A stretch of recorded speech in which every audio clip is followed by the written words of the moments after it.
বিগত বিসিএস সমূহের প্রশ্ন অ্যানালাইসিস ভিত্তিক একটি আলোচনা আজকে করতে যাচ্ছি, যেখানে শুধুমাত্র বাংলা সাহিত্য এবং ব্যাকরণ নিয়ে আলোচনা হবে। বিসিএস এর ক্ষেত্রে দেখা যাচ্ছে বিসিএস প্রিলিমিনারিতে ভালো করতে হলে বাংলা সাহিত্যের উপরে একটি ভালো দক্ষতা রাখা জরুরি এবং বাংলা ব্যাকরণের উপরেও, যেহেতু বিসিএস এর প্রিলিমিনারির সাথে সাথে রিটেনও একটি অংশ বাংলা সাহিত্য এবং ব্যাকরণ থেকে এসে থাকে। তাই দেখা যাচ্ছে রিসেন্ট বিসিএস গুলোতে বাংলা সাহিত্যের প্রশ্ন বেশ ইউনিক হচ্ছে। মূলত প্রিলিমিনারি পরীক্ষায় প্রশ্নগুলো বেশ জটিলই হচ্ছে বলা চলে। তাই আমরা চেষ্টা করেছি বিগত বিসিএস গুলোর উপর অ্যানালাইসিস ভিত্তিক একটি ভিডিও রাখার জন্য। তবে দেখা যাচ্ছে বিগত বিসিএস গুলো থেকে কিছু কিছু প্রশ্ন হুবহু বা কাছাকাছি টপিক থেকে এসে যাচ্ছে। তাই আমরা বিগত বিসিএস গুলোর বাংলা সাহিত্য এবং ব্যাকরণ নিয়ে কিছুটা আলোচনা করব। মূলত প্রশ্নগুলো সম্পর্কে আলোচনা করব এবং প্রশ্ন থেকে কি ধরনের প্রশ্ন আসতে পারে সেগুলো নিয়েও আলোচনা করব। শুরু করছি 46তম বিসিএস দিয়ে। 46তম বিসিএস এর প্রশ্ন, যেই প্রশ্নগুলো খুবই গুরুত্বপূর্ণ, আমি শুধু সেই প্রশ্নগুলোই রেখেছি এবং মূলত এখানে বাংলা সাহিত্যের উপরে বিশেষ জোর দেওয়া হয়েছে। বাংলা বাংলা ভাষার কোন স্বরধ্বনি উচ্চারণকালে জিহ্বা উচ্চ অবস্থানে থাকে? এটির উত্তর হচ্ছে উ। এখানে উচ্চারণ অবস্থান অনুযায়ী অন্যান্য শব্দগুলো রাখা হয়েছে, যেমন উচ্চ স্বরধ্বনি হচ্ছে রস্বই উ, উচ্চ মধ্য স্বরধ্বনি হচ্ছে এ ও, নিম্ন মধ্য স্বরধ্বনি হচ্ছে স্বরেয় জফলা আকার, নিম্ন স্বরধ্বনি হচ্ছে স্বরেয়া। আবার জিভের সম্মুখ পশ্চাৎ অবস্থান অনুযায়ী স্বরধ্বনি আবার ৩ ভাগে বিভক্ত। সম্মুখ স্বরধ্বনি হচ্ছে রস্বই এ, স্বরেয় জফলা আকার, মধ্য স্বরধ্বনি স্বরেয়া, পশ্চাৎ স্বরধ্বনি স্বরেয় ও হ্রস্ব উ। এরপর আরেকটি প্রশ্ন এসেছে, বাংলা শব্দ ভান্ডারে অনার্য জাতির ব্যবহৃত শব্দ কোনটি? এখানে অপশনে আসছে তৎসম, তদ্ভব, দেশি, বিদেশি। মূলত এটির উত্তর হচ্ছে দেশি, এবং সাথে দেশি থেকে কি ধরনের প্রশ্ন আসতে পারে সেই সম্পর্কেও এখানে কিছুটা আলোচনা করা হয়েছে। যেমন দেশি শব্দ কোনগুলি? যে শব্দগুলি হচ্ছে প্রাচীনকালে এদেশের অধিবাসী যারা ছিল, তারা অনার্য, দ্রাবিড়, কোল প্রভৃতি জাতি ছিল, তাদের ভাষা এবং সংস্কৃতির কিছু শব্দ বাংলা ভাষায় রক্ষিত হয়েছে, এগুলোকে দেশি শব্দ বলা হয়। এগুলো উদাহরণ হচ্ছে পেট, ডাব, গজ, টোপ, ডিগা, চাউল ইত্যাদি। এছাড়া অন্য অপশনে যেগুলো আছে, যেমন তৎসম শব্দ। তৎসম শব্দ হচ্ছে মূলত সংস্কৃত থেকে যেসব শব্দ কোন রকম পরিবর্তন ছাড়াই বাংলা ভাষায় অনুসৃত হয়েছে, সেগুলোই হচ্ছে তৎসম শব্দ। এগুলোর মধ্যে উদাহরণ হিসেবে পৃথিবী, আকাশ, গ্রহ, বৃক্ষ ইত্যাদি আছে। এছাড়াও যেসব পারিভাষিক শব্দ মূলত প্রশাসনিক কাজে ব্যবহৃত হয়, সেগুলিও কিন্তু তৎসম শব্দ, যেমন গণপ্রজাতন্ত্রী, সচিবালয়, অধ্যাদেশ, মহাপরিচালক ইত্যাদি। এছাড়াও আরো কিছু গুরুত্বপূর্ণ তথ্য, যেমন বাংলা ভাষাটি হচ্ছে ইন্দো ইউরোপীয় ভাষা গোষ্ঠীর সদস্য। ইন্দো ইউরোপীয় ভাষার মধ্যে ২টি শাখা আছে, কেন্তম এবং শতম। বাংলার আদি অধিবাসী অথবা জনগোষ্ঠীর ভাষা ছিল অস্ট্রিক, আর আর্যদের ভাষার নাম হচ্ছে বৈদিক ভাষা। এছাড়া প্রাচীন ভারতীয় আর্য ভাষা থেকে যে শব্দগুলো বিবর্তিত হয়ে এসেছে সেগুলো হচ্ছে তদ্ভব শব্দ। আধুনিক বাংলা সাহিত্যে বাংলা ব্যাকরণে শব্দ উৎসগতভাবে শব্দ হচ্ছে ৪ প্রকার, যথা তৎসম শব্দ, দেশি, বিদেশি এবং তদ্ভব। আগে যে অর্ধ তৎসম ছিল সেটি বর্তমানে তদ্ভব শব্দের মধ্যে অন্তর্ভুক্ত করা হয়েছে। তদ্ভব শব্দ উদাহরণ হিসেবে আমরা পাই হাত, পা, কান, নাক, জিভ, দাঁত ইত্যাদি। এছাড়া এগুলি হচ্ছে মানুষের অঙ্গ প্রত্যঙ্গ ছাড়াও হচ্ছে বিভিন্ন পশু পাখির নাম, যেমন হাতি, ঘোড়া, সাপ, পাখি, কুমির ইত্যাদি, এগুলি হচ্ছে তদ্ভব শব্দ। এছাড়া একটি প্রশ্ন হচ্ছে যোগরূঢ় শব্দ কোনটি? যোগরূঢ় শব্দ এখানে অপশনের মধ্যে কলম, মলম, বাঁশি, শাখামৃগ। এখানে অপশনের থেকে হচ্ছে শাখামৃগ হচ্ছে যোগরূঢ় শব্দ। আমরা জানি অর্থগতভাবে শব্দগুলোকে ৩ ভাবে বিভক্ত করা হয়, যথা যৌগিক শব্দ, রূঢ় বা রূঢ়ি শব্দ এবং যোগরূঢ় শব্দ। যৌগিক শব্দ হচ্ছে কোনগুলি? যেগুলি হচ্ছে যে সকল প্রত্যয় সাধিত শব্দগুলোর ব্যুৎপত্তিগত অর্থ এবং এবং প্রচলিত অর্থ একই, সেগুলি হচ্ছে যে যৌগিক শব্দ নামে পরিচিত। উদাহরণ হিসেবে গায়ক, কর্তব্য, বাবুয়ানা, মধুর, দৌহিত্র, চিকামারা ইত্যাদি। এখানে মিতালি শব্দটির উদাহরণ হিসেবে যদি আমরা নিই, মিতালি এটি প্রত্যয় সাধিত শব্দ। মিতা যোগ আলী, এটি এই প্রত্যয়গত অর্থ, ব্যুৎপত্তিগত অর্থ এবং প্রচলিত অর্থ একই রকম, যার কারণে মিতালি শব্দটি হচ্ছে যৌগিক শব্দ। রুর বা রুড়ি শব্দ হচ্ছে যেসব শব্দের প্রকৃতি সাধিত শব্দ, কিন্তু যেগুলো হচ্ছে ব্যুৎপত্তিগত অর্থ এবং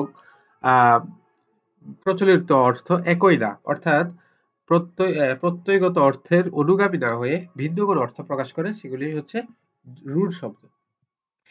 উদাহরণ হিসেবে বলা যায় গবেষণা, তৈল, প্রবীণ, সন্দেশ, জ্যাঠামি, বাসি ইত্যাদি। এখানে অপশনের মধ্যে যে বাসি ছিল সেটি কিন্তু রূঢ় বা রুড়ি শব্দ। এছাড়া যোগরূঢ় শব্দ কোনগুলি? যেগুলি হচ্ছে সমাস নিষ্পন্ন শব্দ, যেগুলি হচ্ছে অর্থের অনুগামী না হয়ে ভিন্ন কোনো অর্থ প্রকাশ করে। যেমন পঙ্কজ, পঙ্কজ শব্দটির বেশ বাক্য হচ্ছে পঙ্কে জন্মে যা। এখন পঙ্কে তো অনেক কিছুই জন্মায়, কিন্তু সবকিছুকেই কিন্তু পঙ্কজ বলা হয় না। পঙ্কজ বলতে শুধুমাত্র পদ্ম ফুলকেই বোঝানো হয়। এছাড়া আরো যে অপশনের মধ্যে শাখা মৃগ ছিল, সেটি হচ্ছে বিভিন্ন ধরনের ক্রান্তীয় এবং উপক্রান্তীয় অঞ্চলে বিচরণ করে হচ্ছে লম্বা লেজ এবং লোমাবৃত একটি প্রাণী, স্তন্যপায়ী প্রাণী, যেটিকে হচ্ছে শাখা মৃগ বলা হয়। কিন্তু এটি শাখা মৃগ বলতে শুধুমাত্র বানরকে বোঝানো হয়েছে, তাই শাখা মৃগ একটি হচ্ছে যোগরূঢ় শব্দ। যোগরূঢ় শব্দের আরো কিছু উদাহরণ: মন্দির, জলদ, রাজপুত, জলধি, মহাযাত্রা ইত্যাদি। এছাড়া অপশনের মধ্যে যে আরো দুইটি শব্দ ছিল, মলম এবং কলম, এগুলি কিন্তু আরবি শব্দ এবং এই শব্দগুলি যৌগিক শব্দ। এরপর আরেকটি প্রশ্ন এসেছে, ধ্বনি বিজ্ঞান এবং বাংলা ধ্বনিতত্ত্ব গ্রন্থের রচয়িতা কে? এটি হচ্ছে মোহাম্মদ আব্দুল হাই। কিন্তু এখানে অপশনের মধ্যে মোহাম্মদ শহীদুল্লাহ আছে, মোহাম্মদ এনামুল হক আছে এবং মুনির চৌধুরী আছে। আমরা মূলত এখানে মোহাম্মদ আব্দুল হাইয়ের আরো কিছু গ্রন্থ দেখব, সাথে অন্যান্য অপশনের যে সাহিত্যিক আছেন তাদের কিছু রচনা আমরা দেখে যাব। মোহাম্মদ আব্দুল হাই রচিত অন্যান্য গ্রন্থের মধ্যে আমরা দেখি সাহিত্য এবং সংস্কৃতি, তোষামোদ ও রাজনীতির ভাষা, ভাষা ও সাহিত্য, বাংলা সাহিত্যের ইতিবৃত্ত। এখানে মূলত গুরুত্বপূর্ণ হচ্ছে ভাষা ও সাহিত্য এবং বাংলা সাহিত্যের ইতিবৃত্ত, এই দুই গ্রন্থ। এছাড়া বাংলা ভাষা এবং সাহিত্যের উপর আরো কিছু গ্রন্থ ডক্টর মোহাম্মদ শহীদুল্লাহ রচনা করেছেন। বাংলা সাহিত্যের কথা, বাংলা সাহিত্যের রূপরেখা, এটি কিন্তু গোপাল হালদার রচনা করেছেন। এছাড়া শব্দতত্ত্ব রবীন্দ্রনাথ ঠাকুরের, ধ্বনি বিজ্ঞান ও ভাষাতত্ত্ব মোহাম্মদ আসাদুজ্জামানের, বাঙালি ও বাংলা সাহিত্য আহমদ শরীফের, বঙ্গভাষা ও সাহিত্য ডক্টর দীনেশচন্দ্র সেনের। এছাড়া মুনির চৌধুরী রচনা করেছেন বাংলা ধ্বনিমূল, লালমতি সৈফুল মুলুক। আর আলাউল রচিত কাব্যগ্রন্থটির নাম হচ্ছে সৈফুল মুলুক বদিউজ্জামান। এরপর হচ্ছে সিকান্দার নামা, তোহফা এবং রাগতাল নামা। রাগতাল নামা হচ্ছে সঙ্গীত বিষয়ক কাব্য। এরপর আরেকটি প্রশ্ন হচ্ছে চণ্ডীকরণ মুন্সী কে? এটি অপশনের মধ্যে ফোর্ট উইলিয়াম কলেজের পণ্ডিত। তো আমরা তার রচিত একটি গ্রন্থ দেখতে পাই, একটি উপাখ্যান, এটার নাম হচ্ছে তোতা ইতিহাস। এটি ফরাসি সাহিত্য থেকে অনুবাদকৃত। তার রচিত উপন্যাস মূলত ফোর্ট উইলিয়াম কলেজের অন্যান্য পণ্ডিতদের রচিত কিছু গ্রন্থ আমরা দেখতে পাই। কেরি সাহেবের মুন্সি উপন্যাসটি রচয়িতা হচ্ছে প্রমথনাথ বিশি। কেরি সাহেবের মুন্সি বলা হয় হচ্ছে মূলত রামরাম বসুকে। আর সমাচার চন্দ্রিকা পত্রিকাটির সম্পাদক হচ্ছে ভবানীচরণ বন্দ্যোপাধ্যায়। এখানে আমরা দেখতে পাই অপশনের মধ্যে আরেকটি আছে, সমাচার চন্দ্রিকা পত্রিকার সম্পাদক। তো এগুলো হচ্ছে অপশন থেকে আমরা অ্যানালাইসিস। এরপরে স্বর্ণকুমারী দেবীর পিতার নাম কি? স্বর্ণকুমারী দেবীর পিতার নাম হচ্ছে দেবেন্দ্রনাথ ঠাকুর। আমরা জানি যে দেবেন্দ্রনাথ ঠাকুর মূলত হচ্ছে রবীন্দ্রনাথ ঠাকুরের পিতা, সুতরাং স্বর্ণকুমারী দেবী হচ্ছে রবীন্দ্রনাথ ঠাকুরের বোন। আমরা স্বর্ণকুমারী দেবীর সম্পর্কে আরো তথ্য জানি, সেটি হচ্ছে বাংলা সাহিত্যের প্রথম মহিলা ঔপন্যাসিককে স্বর্ণকুমারী দেবী। তার রচিত অন্যান্য উপন্যাস আমরা দেখতে পাই মূলত এখানের মধ্যে মেবার রাজ এবং বিদ্রোহ এই দুটি হচ্ছে গুরুত্বপূর্ণ। আরেকটি প্রশ্ন হচ্ছে তৈল প্রবন্ধটি লিখেছেন কে? অপশনের মধ্যে আছে সুকুমার রায়, রমেশচন্দ্র মজুমদার, শিবনারায়ণ রায়, হরপ্রসাদ শাস্ত্রী। এটির রচয়িতা হচ্ছে হরপ্রসাদ শাস্ত্রী। তার রচিত উপন্যাসের মধ্যে আমরা দেখি কাঞ্চনমালা, বেনের মেয়ে। এখানে বেনের মেয়েটা হচ্ছে গুরুত্বপূর্ণ। তার রচিত অন্যান্য গ্রন্থের মধ্যে আমরা দেখতে পাই হাজার বছরের পুরাণ বাংলা ভাষার বৌদ্ধগান ও দোহা, যেটি হচ্ছে 1916 সালে প্রকাশিত হয়েছিল। এরপরে প্রাচীন বাংলার গৌরব, মেঘদূত ব্যাখ্যা, ভারত মহিলা, বাংলা ব্যাকরণ ইত্যাদি হচ্ছে তার রচিত গ্রন্থ। কে রচনা করেছেন? এটি রচনা করেছেন কিন্তু শওকত ওসমান। আবার এখানে প্রদীপ ও পতঙ্গ, প্রদীপ ও পতঙ্গ এর রচয়িতা কিন্তু আবুল ফজল।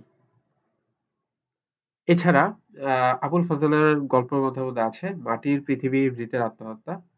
এছাড়া তার দিনলিপির মধ্যে আছে রেখাচিত্র, দুর্দিনের দিনলিপি। এই দুর্দিনের দিনলিপি এটি কিন্তু এর আগের একটা বিসিএস এ এসেছে। পরবর্তীতে আমরা আরেকটি প্রশ্ন দেখতে পাই। এগুলো হচ্ছে এবার ৪৫তম বিসিএস এর। ৪৫তম বিসিএস এর আমরা যেই প্রশ্ন দেখতে পাই স্বরান্ত অক্ষরকে কি বলে?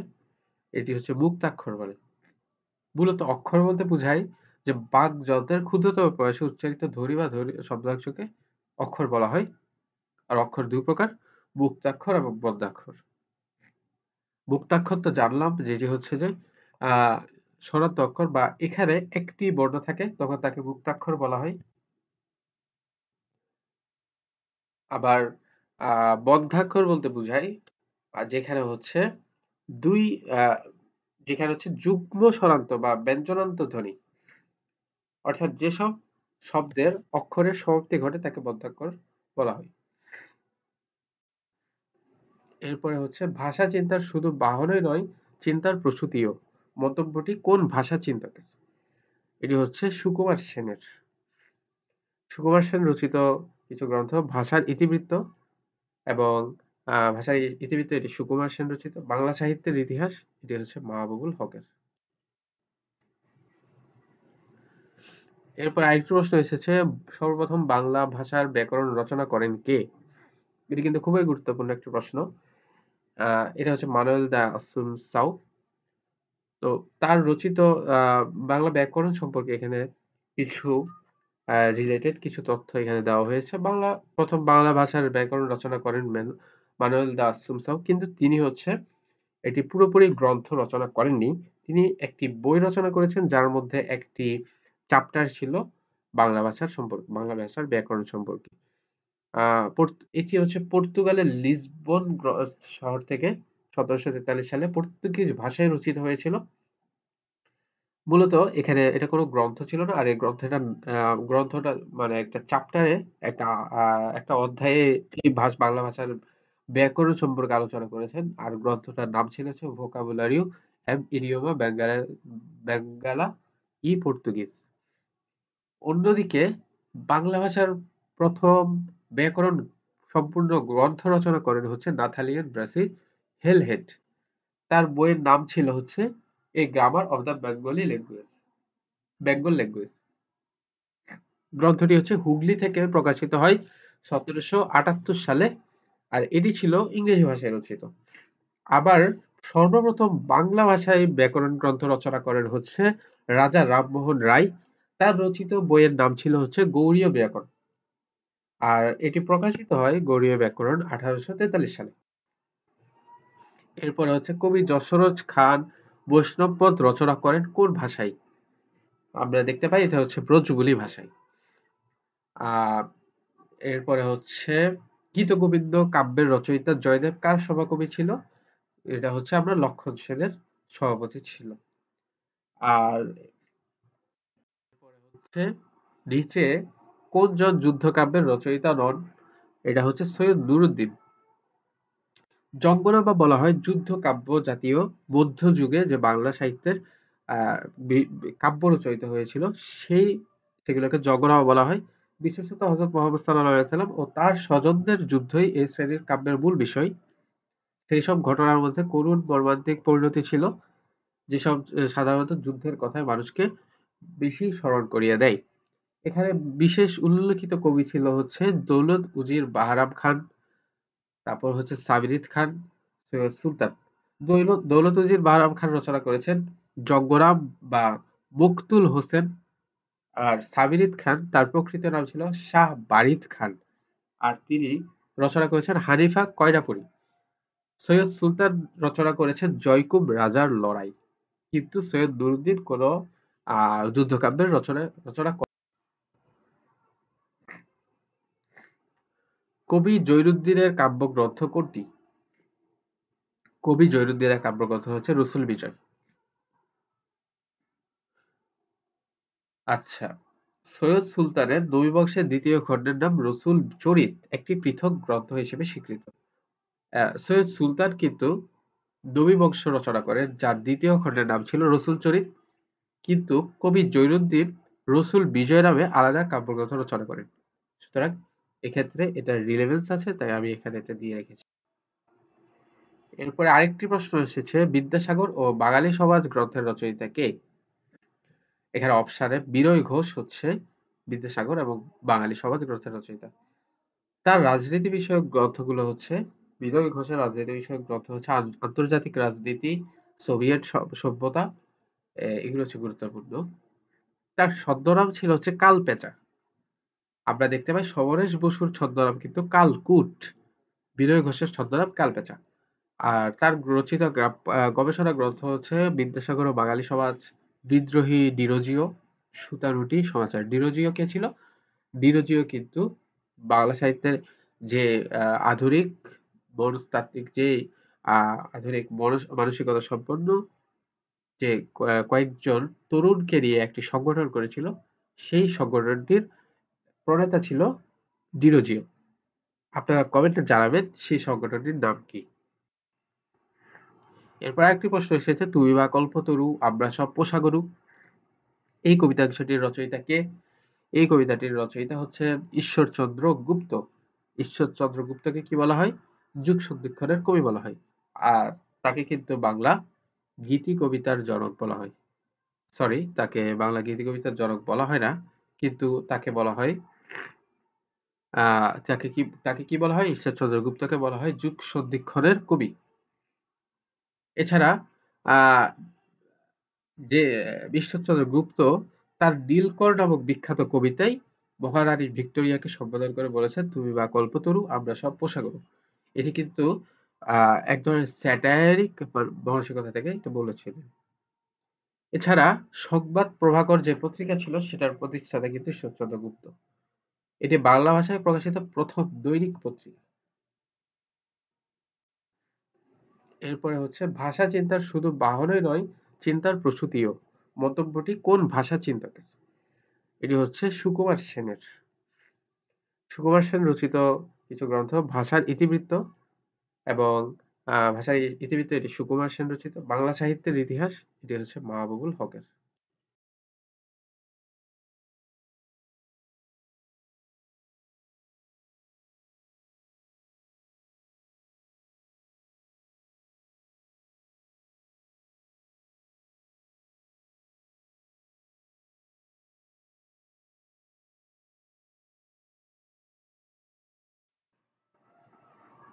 এরপরে হচ্ছে, রবীন্দ্রনাথ ঠাকুর কত বছর বয়সে ছোট গল্পকার হিসেবে আত্মপ্রকাশ করেন? এটি হচ্ছে 14 বছর বয়সে। রবীন্দ্রনাথ ঠাকুর বাংলা বাংলা বাংলা ছোট গল্পের জনক।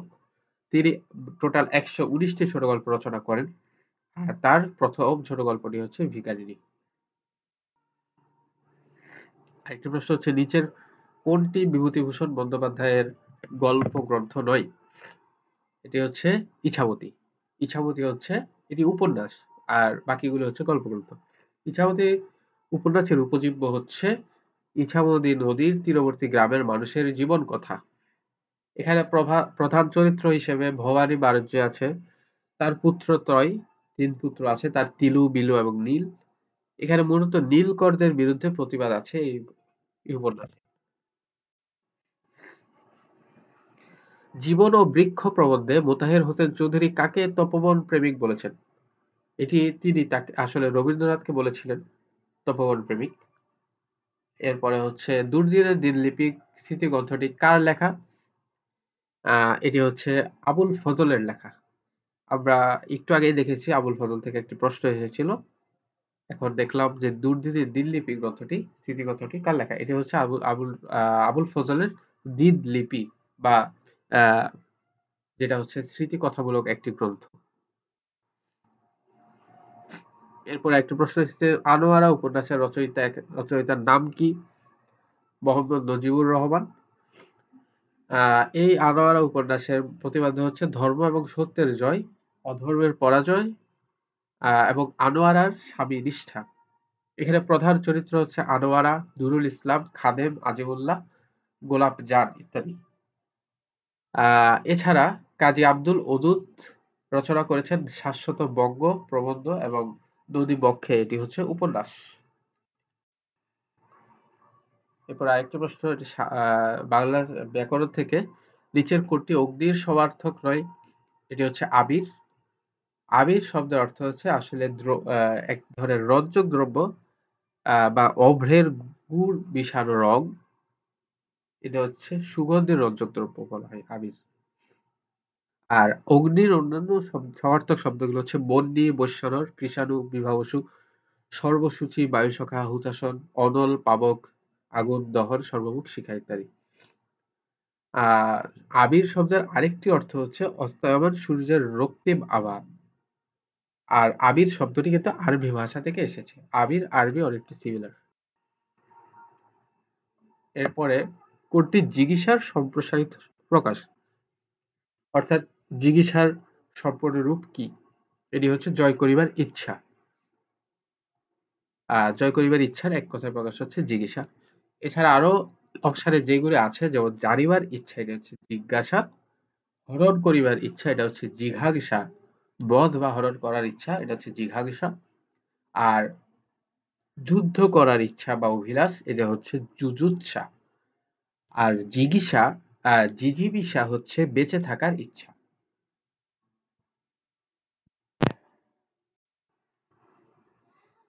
নিচের কোনটি তৎসম শব্দ? পছন্দ, হিসাব, ধূলি, শৌখিন। কোনটি? এই যে ধূলি হচ্ছে তৎসম শব্দ। পছন্দ শব্দটি হচ্ছে ফার্সি ভাষা থেকে আগত, অর্থাৎ বিদেশি শব্দ।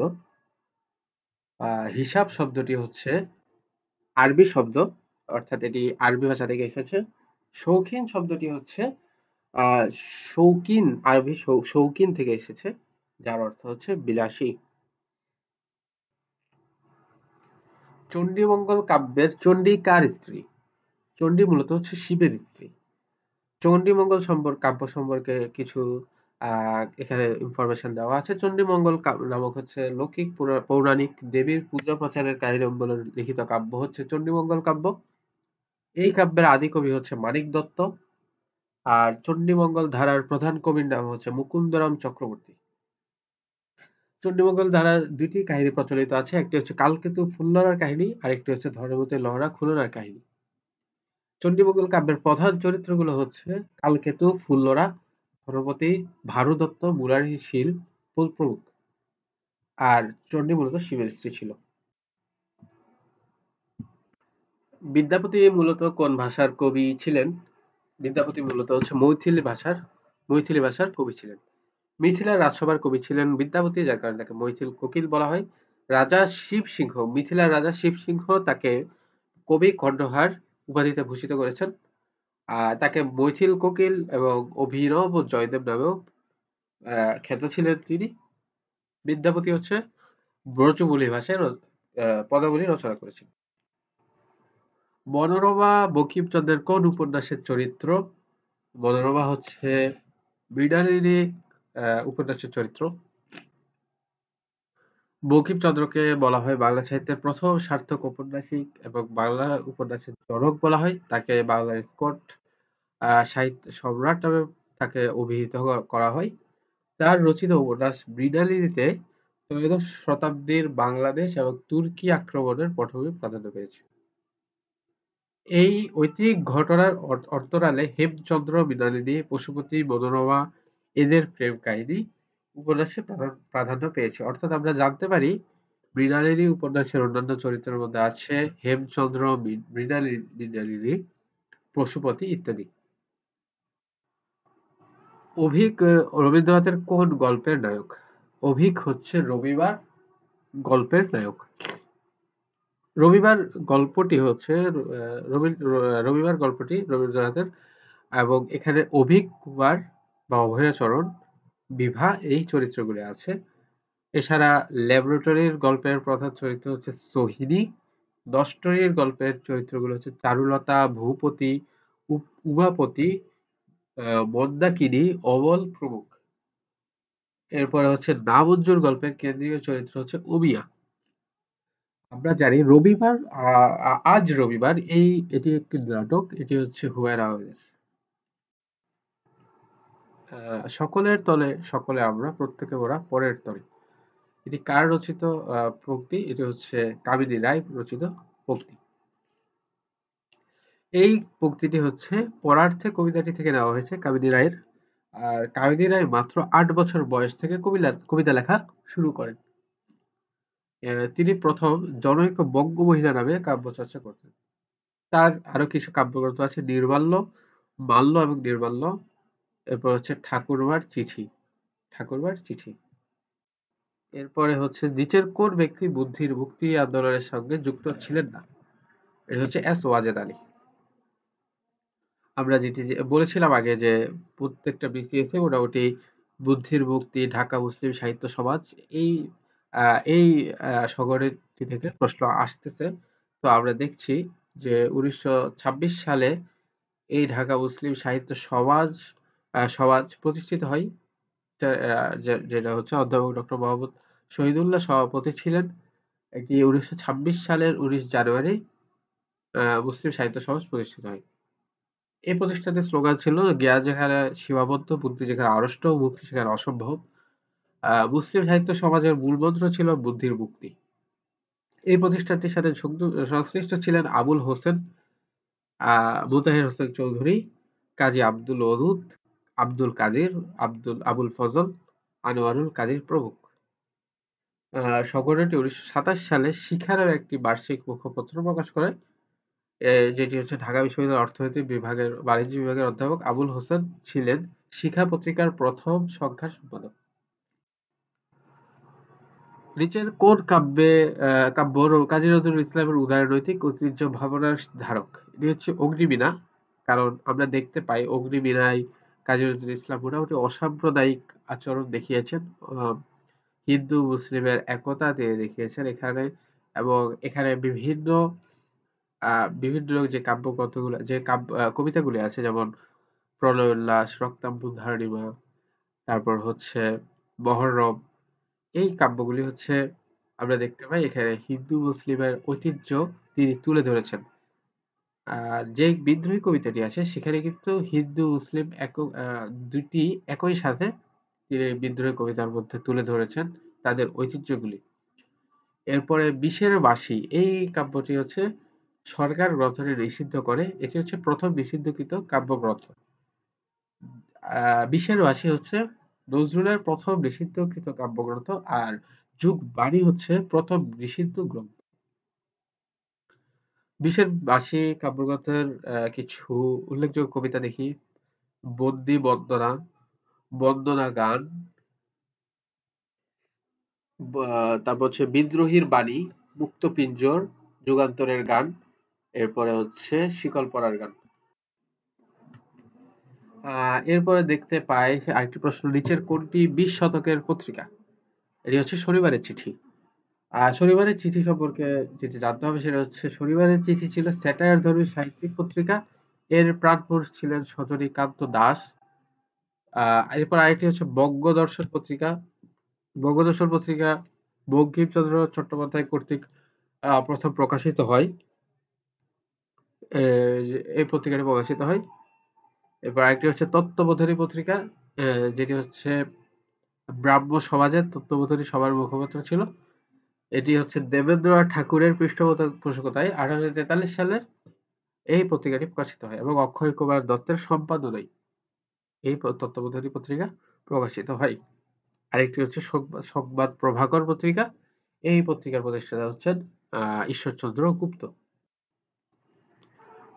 তারপর আরেকটি হচ্ছে নিচের কোনটি উপন্যাস নয়?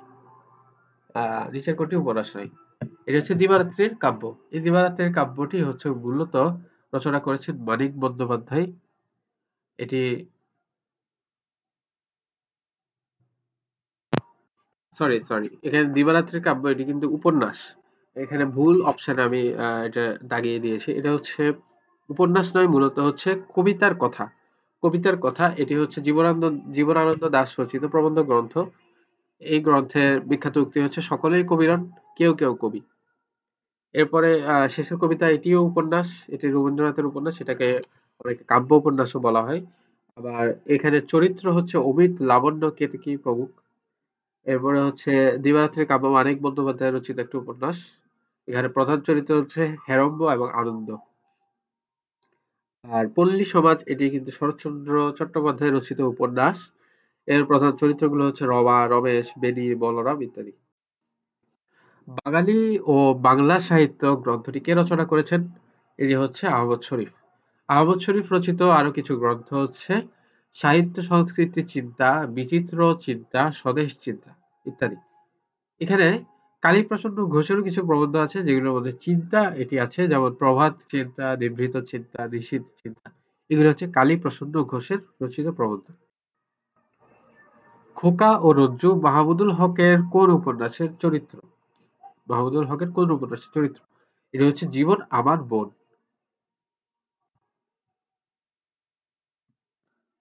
তার আরো কিছু উপন্যাস হচ্ছে কালো বরফ। এটি মূলত দেশ বিভাগের কাহিনীর উপরে রচিত উপন্যাস। এখানে আহ মূল কয়েকটি চরিত্র হচ্ছে আব্দুল খালেক, মনি ভাইজান, টিপু ভাইজান, পুটি, কেদারাম কাকা ইত্যাদি। এরপরে জীবন আমার বোন, এটি হচ্ছে বাংলাদেশের মুক্তিযুদ্ধ ভিত্তিক উপন্যাস। খেলাঘর হচ্ছে মুক্তিযুদ্ধ ভিত্তিক।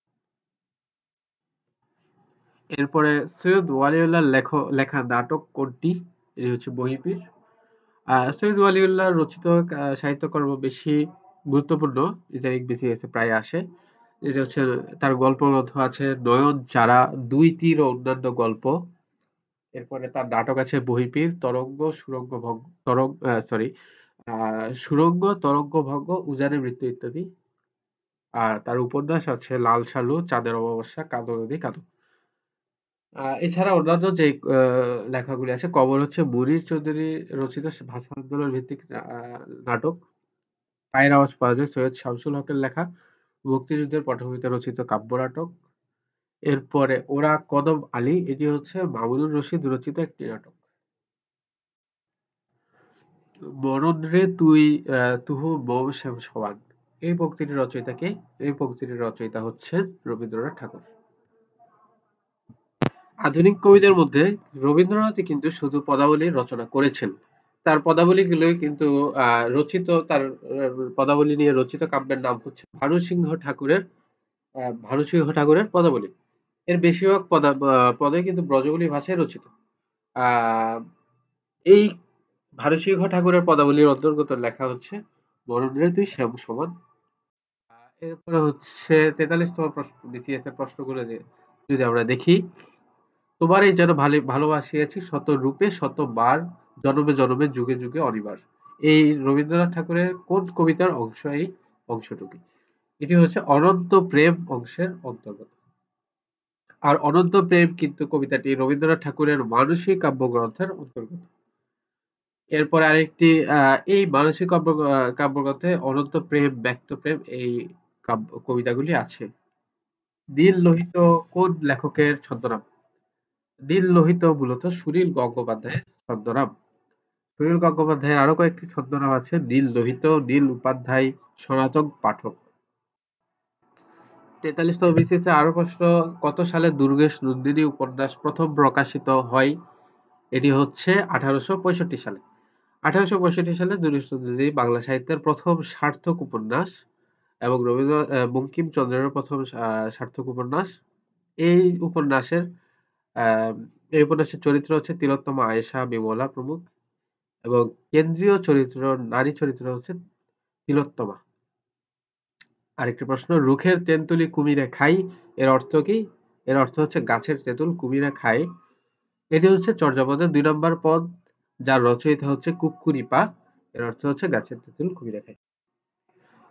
মনসা দেবীকে নিয়ে লেখা বিজয়গুপ্তের মঙ্গল কাব্যের নাম কি?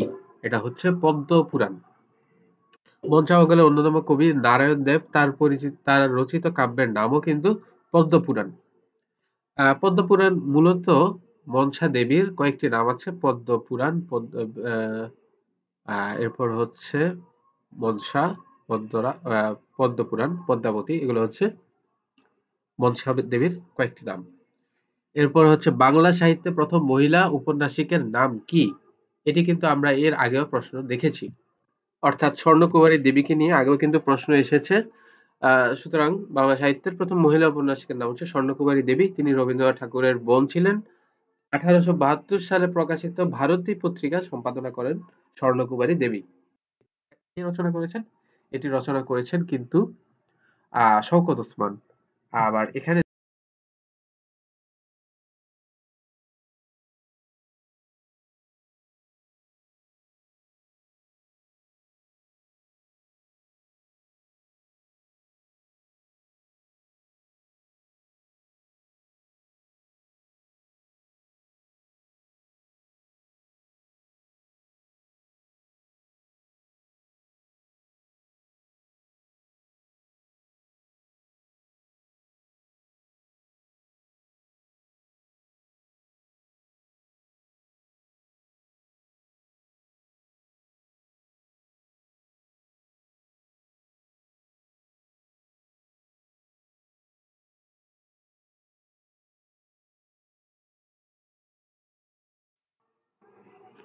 এরপরে সজনীকান্ত সম্পাদিত পত্রিকার নাম কি?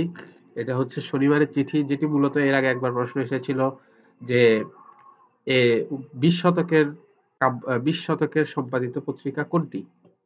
এটি কিন্তু শনিবারের চিঠি ছিল। পত্রিকাটি 1930 থেকে 40-এর দশকে বেশ আলোড়ন তুলেছিল। এই পত্রিকার সঙ্গে কল্লোল গোষ্ঠীর দ্বন্দ্ব ছিল। মূলত কল্লোল পত্রিকা হচ্ছে 1923 সালে প্রবর্তিত ধীরেশ রঞ্জন দাস, গোকুল চন্দ্র নাগের সম্পাদিত পত্রিকা কল্লোল পত্রিকা। কল্লোল যুগের মূল লক্ষ্য ছিল রবীন্দ্র বৃত্তের বাইরে সাহিত্যে একটি জগৎ সৃষ্টি করা।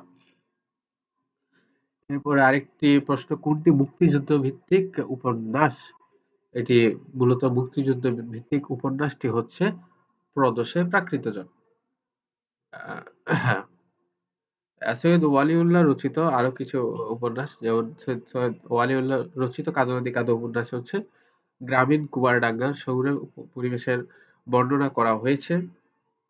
এরপরে হচ্ছে আবুল ফজল রচিত রাঙা প্রভাত, শওকত আলী রচিত প্রদোষে প্রাকৃতজন, এটি হচ্ছে রাজা লক্ষণ সেনের সমাজ এবং মানুষের দ্বন্দ্ব তুলে ধরা হয়েছে। সুতরাং আমরা এগুলো দেখে বলতে পারি যে শুধুমাত্র নেকড়ে অরণ্য উপন্যাসটি মুক্তিযুদ্ধ ভিত্তিক। তারপর 42তম স্বাস্থ্য যে স্পেশাল বিসিএসটি হয়েছে, সেখানে কিছু প্রশ্ন আমরা দেখতে পাই। কীর্তনখোলা নাটকটির বিষয়, এটি মূলত লোকায়ত জীবন সংস্কৃতি নিয়ে। আর কীর্তনখোলা নাটকটি মূলত রচয়িতা হচ্ছেন সেলিম আল দীন। এরপরে হচ্ছে অধিত্যকা এর বিপরীতার্থক শব্দ কোনটি? অধিত্যকা বিপরীতার্থক শব্দ হচ্ছে উপত্যকা। মধ্যপদলোপী কর্মধারয় সমাস কোনটি? কর্মধারয় সমাস কোনটি? সিংহ চিহ্নিত আসন, এটি হচ্ছে মধ্যপদলোপী কর্মধারয় সমাস। সিংহ চিহ্নিত আসন। তারপর হচ্ছে কুসুমের মতো কমল, কুসুম কমল, এটা হচ্ছে উপমান কর্মধারয় সমাস।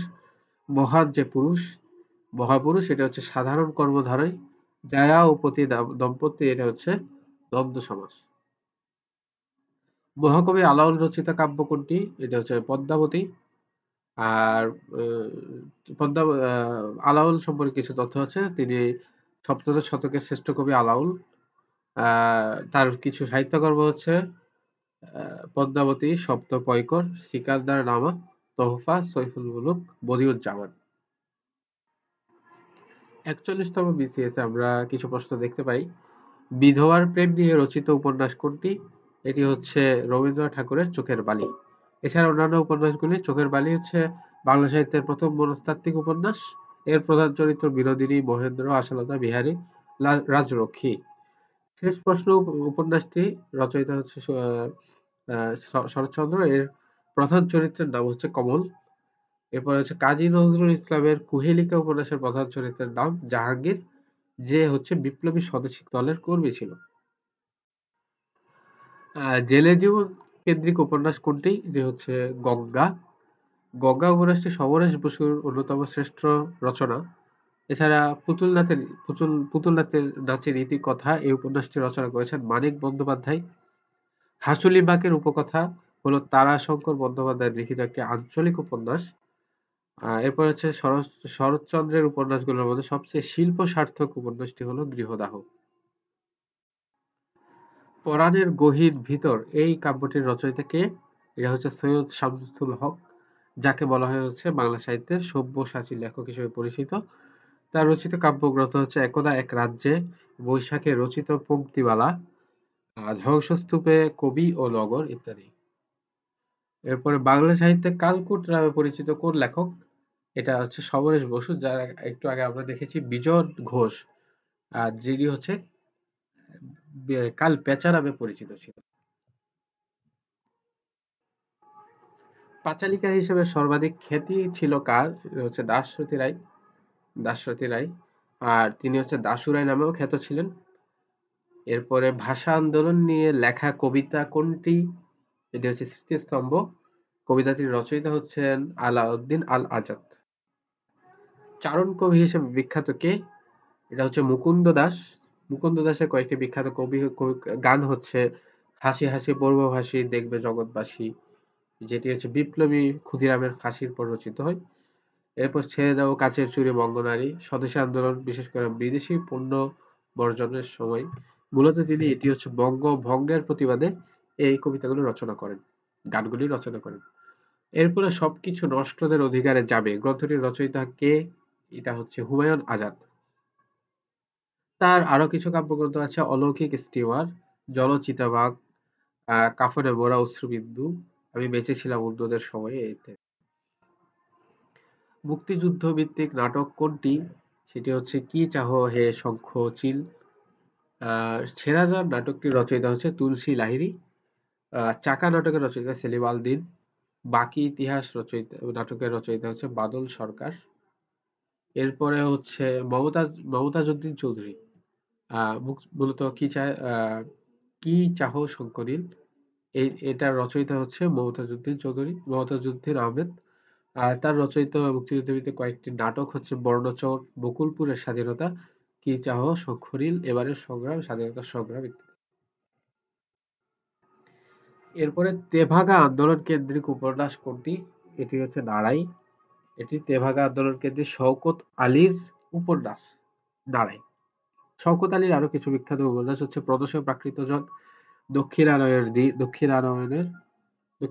দিন, পিঙ্গল আকাশ, পূর্বরাত্রির পূর্বদিন, উত্তরের ক্ষেপ, নাড়াই। এরপর হচ্ছে কাজী নজরুল ইসলামের মোট 5টি গ্রন্থ বিভিন্ন সময়ে ব্রিটিশ সরকার বাজেয়াপ্ত করে, কোন বইটি সর্বপ্রথম বাজেয়াপ্ত হয়? এটা হচ্ছে যুগবাণী। নজরুলের প্রথম যে বইটি নিষিদ্ধ হয় সেটি হচ্ছে যুগবাণী, আর বিশ্বের বাসী গ্রন্থটি কিন্তু কাব্যগ্রন্থ হিসেবে প্রথম বাজেয়াপ্ত হয়।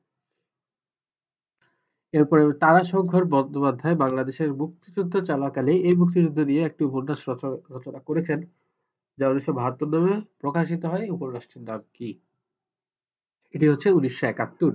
এই উপন্যাসটি মূলত দুইটি অংশ, একটি সুতোপার তপস্যা, একটি কালো মেয়ের কথা। এই দুইটি অংশ মূলত দুইটি অংশ দুই সময়ে রচনা করেন, যেটি হচ্ছে যখন উনি 1972 সালে উনি তখন মৃত্যুশয্যায় ছিলেন, তখন তার মুমূর্ষু অবস্থায় তাকে জিজ্ঞাসা করা হয় যে এই উপন্যাসগুলো কিভাবে রচনা করবে, তখন উনি নির্দেশনা দেন যে দুইটি উপন্যাস একত্রে 1971 নামে প্রকাশিত হবে। নিঃশ্বাসের স্বল্পতম প্রয়াসে উচ্চারিত ধ্বনি বা ধ্বনিগুচ্ছকে কি বলে? এটি হচ্ছে অক্ষর বলে। এরপরে ইংরেজি ভাষায় জীবনানন্দ দাশের উপর গ্রন্থ লিখেছেন কে? এটা হচ্ছে ক্লিন্টন বি সিলি লিখেছেন। আর গ্রন্থটির নাম হচ্ছে এ পোয়েট অ্যাপার্ট। জীবনী সাহিত্য ধারা গড়ে ওঠে কাকে কেন্দ্র করে? এটা হচ্ছে মূলত শ্রী চৈতন্য দেবকে কেন্দ্র করে গড়ে ওঠে। আর বাংলা ভাষায় লেখা জীবনী হচ্ছে চৈতন্য ভাগবত, এর লেখক হচ্ছে বৃন্দাবন দাস। চৈতন্য মঙ্গল, এর লেখক হচ্ছেন লোচন দাস। চৈতন্যদেবের জীবনী হিসেবে সবচেয়ে বিখ্যাত ছিল চৈতন্য চরিতামৃত, এর লেখক ছিলেন কৃষ্ণদাস কবিরাজ। এরপরে গ্রাম বার্তা প্রকাশিকা পত্রিকাটি কোন স্থান থেকে প্রকাশিত হয়? এটি হচ্ছে কুষ্টিয়ার কুমারখালী থেকে প্রকাশিত হয় 1863 খ্রিস্টাব্দে এপ্রিল মাসে। তৎকালীন নদিয়া জেলার, বর্তমানে যা হচ্ছে কুষ্টিয়ার কুমারখালী থেকে। আর এর সম্পাদক ছিলেন হচ্ছে কাঙ্গাল হরিনাথ, যার নাম ছিল হরিনাথ মজুমদার। তিনি মূলত একটি পাঠশালার প্রধান শিক্ষক ছিলেন। চর্যাপদের টিকাকারের নাম কি? হচ্ছে মুনি দত্ত। মুনি দত্ত 11 নম্বর পদটি তিনি ব্যাখ্যা করেননি। এরপরে হচ্ছে 69-এর গণঅভ্যুত্থানের পটভূমিকায় রচিত উপন্যাস কোনটি? এটি হচ্ছে চিলকোঠার সেপাই। চিলকোঠার সেপাই। আখতারুজ্জামান ইলিয়াস রচিত উপন্যাসটির নাম হচ্ছে চিলকোঠার সেপাই। হচ্ছে ইমদাদুল হক মিলন রচিত উপন্যাস হচ্ছে ভূমিপুত্র। এখানে অপশানে যে অন্যান্য উপন্যাসগুলোর নাম আছে, কাঁটাতারের প্রজাপতি এই গ্রন্থটির রচয়িতা সেলিনা হোসেন। এরপর মাটির জাহাজ এই উপন্যাসটির রচয়িতা হচ্ছে মাহমুদুল হক। তো মূলত আজকে এতটুকুই ছিল। সর্বশেষ যে 5টি বিসিএস, এই 5টি বিসিএস সম্পর্কিত অ্যানালাইসিস ভিত্তিক একটি ভিডিও, এতটুকু আলোচনা ছিল। সবাইকে অসংখ্য ধন্যবাদ। সবার জন্য অসংখ্য শুভকামনা। আল্লাহ হাফেজ। আসসালামু আলাইকুম।